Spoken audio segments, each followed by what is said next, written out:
या देवी सर्वभूतेषु माँ कालरात्रिरूपेण संस्थिता नमस्तस्यै नमस्तस्यै नमस्तस्यै नमो नमः।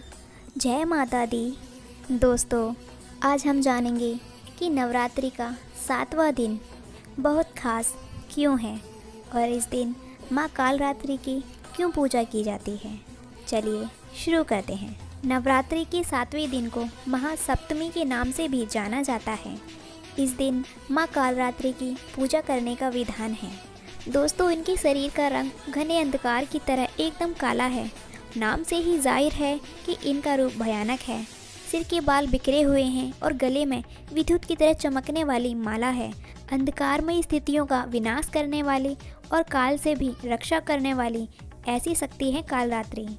इन देवी के 3 नेत्र हैं। तीनों ही नेत्र ब्रह्मांड के समान गोल हैं। इनकी सांसों से अग्नि निकलती है। ये गधर्व यानी गधी की सवारी करती हैं। ऊपर उठे हुए दाहिने हाथ की वर मुद्रा भक्तों को वर देती है और दाहिनी की तरफ का नीचे वाला हाथ अभय मुद्रा में है, यानी भक्तों हमेशा निडर और निर्भय रहो। बाईं तरफ के ऊपर वाले हाथ में लोहे का कांटा तथा नीचे वाले हाथ में खंडक है।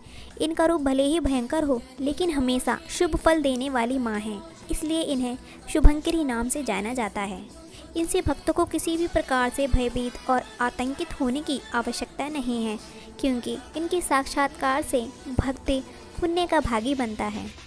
कालरात्रि की उपासना करने से ब्रह्मांड की सारी सिद्धियों के दरवाजे खुलने लगते हैं और तमाम असुरी शक्तियाँ उनके नाम के उच्चारण से ही भयभीत होकर दूर भागने लगती हैं। इसलिए दानव, दैत्य, राक्षस और भूत प्रेत उनके स्मरण से ही भाग जाते हैं। ये ग्रह बाधाओं को भी दूर करती हैं और अग्नि, जल जंतु, शत्रु और रात्रि भय दूर हो जाते हैं।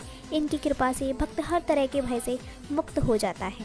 दोस्तों, पौराणिक कथा के मुताबिक बताया जाए तो दैत्य, शुंभ निशुंभ और रक्तबीज ने तीनों लोकों में अपना आतंक मचाना शुरू कर दिया था।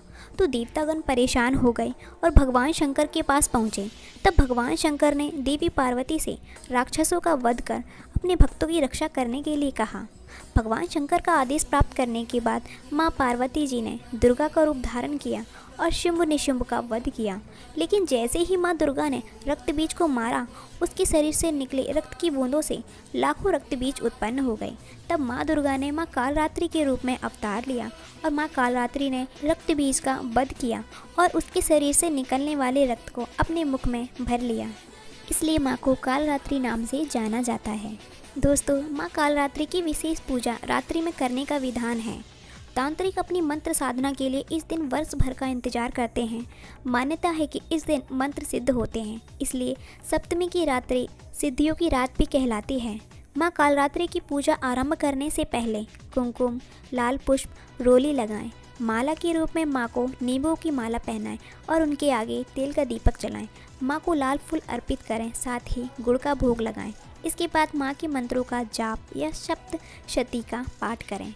इस दिन माँ की पूजा के बाद शिव और ब्रह्मा जी की पूजा की जाती है। दोस्तों, जिन लोगों को अनावश्यक भय बना रहता है, उन्हें भी माँ कालरात्रि की पूजा करने से आराम मिलता है। जिन लोगों को आग, जीव जंतु, भूत प्रेत का भय लगता है, उन्हें माँ कालरात्रि की पूजा ज़रूर करनी चाहिए।